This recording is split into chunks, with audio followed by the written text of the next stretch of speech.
Shri N Sreekumar, നോക്കൂ, ഈ പറഞ്ഞ കാര്യങ്ങളാണ് എണ്ണി എണ്ണി പറയേണ്ടി വരിക. അതൊന്നും പറയുന്നില്ല എന്ന് മാത്രമല്ല, വി ഡി സതീശൻ്റെ ഒരു ശരീരഭാഷയിൽ പോലും പ്രസംഗിച്ച് ശബ്ദമുയർത്തി ഇവിടെ എതിർപക്ഷം വി ഡി സതീശനെ കുറിച്ച് പറയുന്നത് പോലെ നുണകൾ പറഞ്ഞ് സത്യമാക്കി പൊലിപ്പിച്ച് കാണിക്കുന്ന ഒരു കഴിവ്.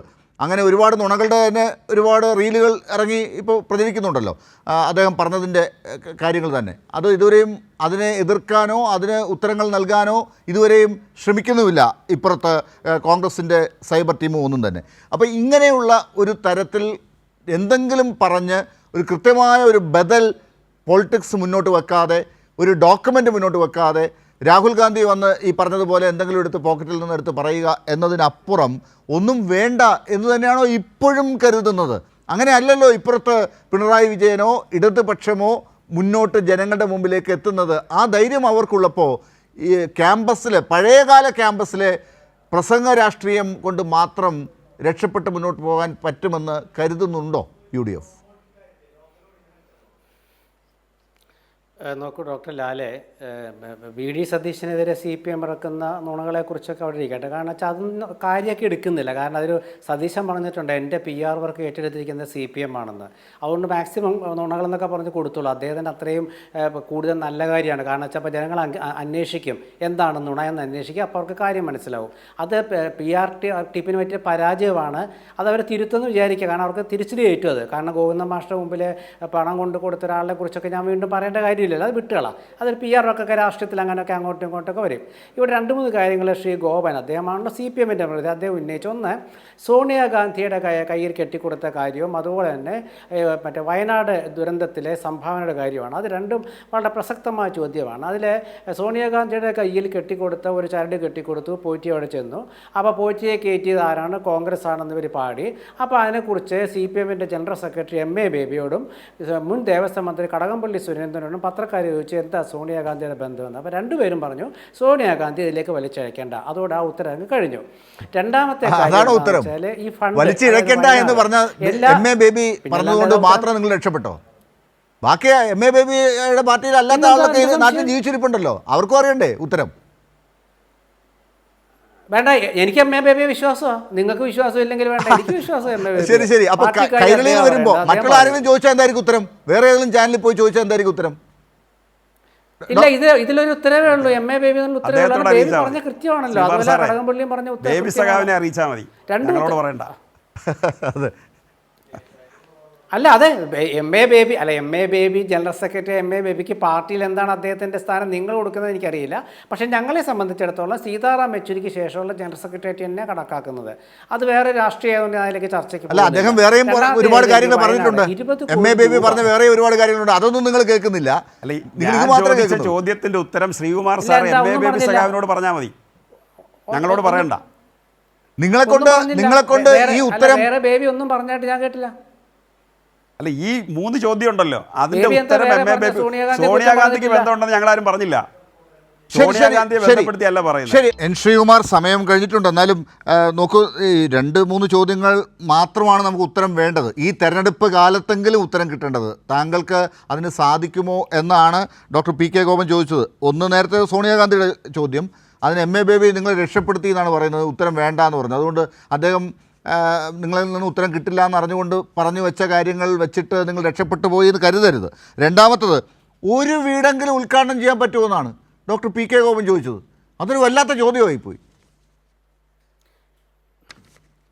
അല്ല, വീട് പണിയാണ്ട് ഉദ്ഘാടനം ചെയ്യാൻ പറ്റില്ലല്ലോ. അത് പണിയാന്നല്ലേ തറക്കല്ലിട്ടുള്ളൂ. ഒരു ദിവസം കൊണ്ട് വീട് പണിയാൻ പറ്റുമോ? വയനാട് 20 കോടി രൂപ കർണാടക ഗവൺമെൻറ്റിൽ നിന്ന് വാങ്ങിച്ചു കൊടുത്തത് രാഹുൽ ഗാന്ധി, അത് മറക്കണ്ട. വാങ്ങിച്ചു കൊടുത്തു കോടി രൂപ. പിന്നെ DYFIക്കാരുടെ ഇല്ലേ, കിട്ടിയില്ലേ? അല്ല, രാഹുൽ ഗാന്ധി വാങ്ങിച്ചു കൊടുത്തതാണോ? പണം രാഹുൽ ഗാന്ധിയുടെ കണക്കിലാണോ അത്? കോൺഗ്രസ് ഗവൺമെന്റ് അല്ലേ?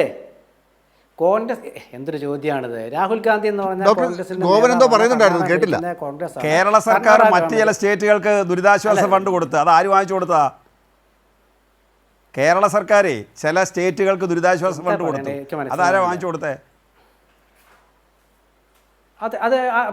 നിങ്ങളാ പറയണ്ട, ഞാനല്ല. അല്ല, അതൊക്കെ എങ്ങനെയാണ് കോൺഗ്രസിന്റെയും CPMന്റെ വരുന്നത്? അതൊരു സർക്കാരിന്റെ ബാധ്യതയാ, ഉത്തരവാദിത്വം ആരും വാങ്ങിച്ചു കൊടുക്കണ്ട.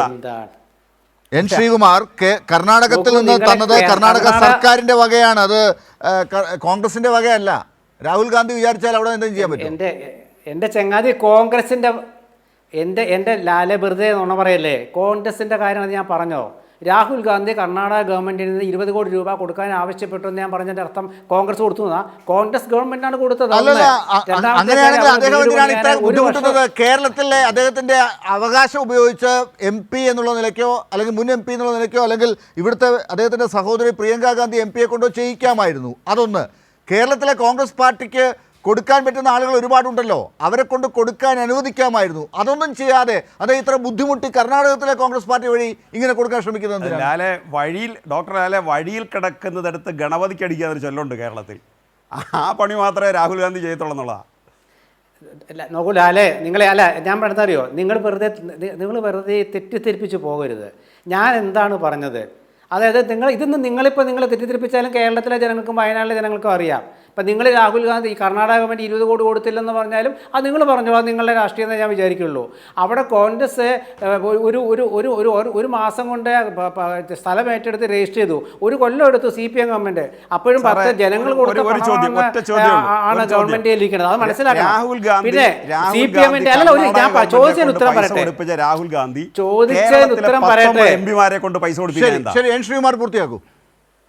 അല്ല, കേരളത്തിലെ 19 MP-മാരെ കൊണ്ട് അദ്ദേഹം പൈസ കേരളത്തിലെ MP-മാര് എന്റെ ചങ്ങാതി നിങ്ങൾ MP-മാര് പണം കൊടുത്തില്ല നീ കൈരളി വന്ന് പ്രസംഗിച്ച സർ, കേരളത്തിലെ MP-മാരെ കൊണ്ട് അദ്ദേഹം പൈസ കൊടുപ്പിക്കാൻ സ്വന്തം പെങ്ങളോട് പറയാൻ എന്താ പൈസ കൊടുക്കാൻ?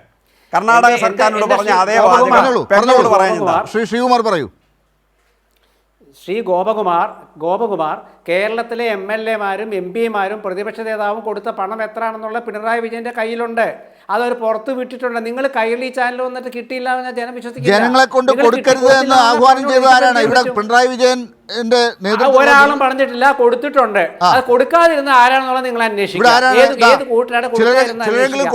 കൊടുത്ത കണക്കുകൾ ഞാൻ പറയാം. DYFI 20 കോടി, കോഓപ്പറേറ്റീവ് എംപ്ലോയീസ് യൂണിയൻ CITU 3 കോടി, കർഷക സംഘം 1 കോടി, മഹിളാ അസോസിയേഷൻ 58 ലക്ഷം, SFI 15 ലക്ഷം. എത്രയാണ് യൂത്ത് കോൺഗ്രസ്? CPM കൊടുത്ത ഫണ്ട് എത്ര എന്നൊരു ചോദ്യം ഞാൻ ചോദിച്ചാൽ നിങ്ങൾ എന്താ പറയുക?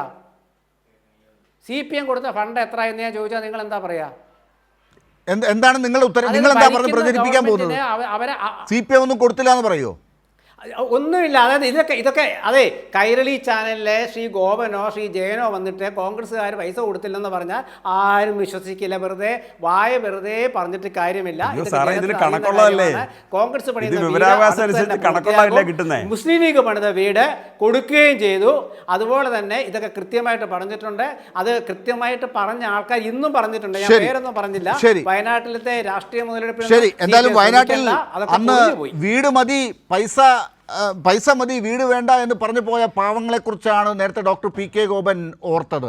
അവരുടെ കണ്ണുനീരാണ് ഇപ്പോൾ അവിടെ കാണുന്ന കാഴ്ച. അതിനിടയിലാണ് ഇന്ന് പല പ്രോജക്റ്റുകളും ഉദ്ഘാടനം ചെയ്യുന്ന കാഴ്ചയും നമ്മൾ കണ്ടത്. ഈ പെരുമ്പളം പാലത്തിൻ്റെ ഉദ്ഘാടനത്തിൻ്റെ മുൻപ് ആ നാട്ടുകാർ വന്ന് പറഞ്ഞൊരു കാര്യമുണ്ട്. രാഷ്ട്രീയം മാറ്റിവെച്ചുകൊണ്ട് അവർ പറഞ്ഞൊരു കാര്യമുണ്ട്. മറ്റ് രാഷ്ട്രീയ പാർട്ടിയിൽപ്പെട്ടവർ കാത്തിരിക്കുകയാണ് ഞങ്ങളുടെ ക്യാപ്റ്റൻ വരാൻ, ഇത് ഉദ്ഘാടനം ഇത് കാണുന്നതിന് വേണ്ടി. അപ്പോൾ എങ്ങനെയാണ് ഈ ക്യാപ്റ്റൻ വിളി പോലും ഉണ്ടാകുന്നതെന്ന് നോക്കുക. അതാണ് പ്രതിസന്ധി ഘട്ടങ്ങളിൽ കാര്യങ്ങൾ കൈകാര്യം ചെയ്യുന്ന നിയോ കേരള മോഡൽ. ആ നിയോ കേരള മോഡൽ അപ്പുറം ഇനി എന്തുണ്ട് എന്നാണ് VD സതീശനും രാഹുൽ ഗാന്ധിയും കേരളത്തോട് പറയേണ്ടത്. ഇത് മനസ്സിലാക്കാൻ ബുദ്ധിയുള്ള ജനതയാണ് ഇതൊക്കെ കേട്ടുകൊണ്ടിരുന്നത്. അവരവിടെ കൈയടിച്ചത് എന്തിനാണ് എന്നുള്ളത് നമുക്ക് തെരഞ്ഞെടുപ്പിൻ്റെ റിസൾട്ട് വരുമ്പോൾ അറിയാം. അതുവരെ കാത്തിരിക്കുക.